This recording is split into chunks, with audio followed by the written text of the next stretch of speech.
हकीकत यह है कि सरकार उसी दिन ही गिर चुकी है जिस दिन बजट पारित करने के लिए उन्हें भारतीय जनता पार्टी के 15 विधायकों को सस्पेंड करके 100 कमांडों के माध्यम से उठा करके बाहर फेंका।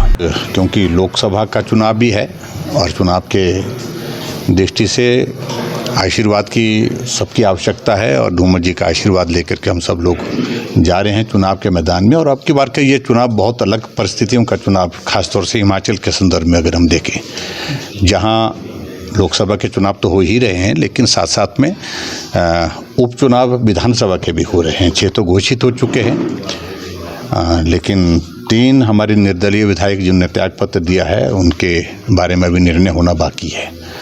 और हम उम्मीद करते हैं कि हिमाचल प्रदेश में ये उपचुनाव भी जब साथ में होंगे तो प्रदेश सरकार के ऊपर, जो कांग्रेस की सरकार हिमाचल प्रदेश में है, उसके ऊपर बहुत बड़ा एक आज की तारीख में हम कह सकते हैं कि संकट है। सरकार बहुमत में नहीं है।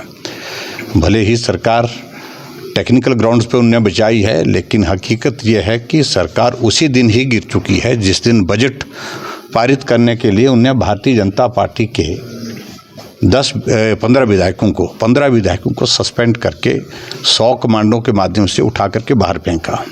सरकार उसी दिन गिर चुकी है जिस दिन हिमाचल प्रदेश में राज्यसभा का चुनाव हुआ, चुनाव का परिणाम आया और भारतीय जनता पार्टी के सांसद चुनाव जीत गए।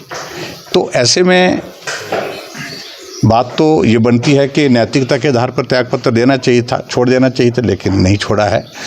और मुझे पूरा भरोसा है कि अब की बार जब 1 जून को जब वोटिंग होगी और 4 तारीख को जब परिणाम निकलेगा तो निश्चित रूप से देश में नरेंद्र मोदी जी के नेतृत्व में सरकार बनेगी, तीसरी बार प्रधानमंत्री बनेगी। हमारे बीजेपी की सरकार, एनडीए की सरकार केंद्र में होगी और हिमाचल प्रदेश में भी सत्ता परिवर्तन होगा।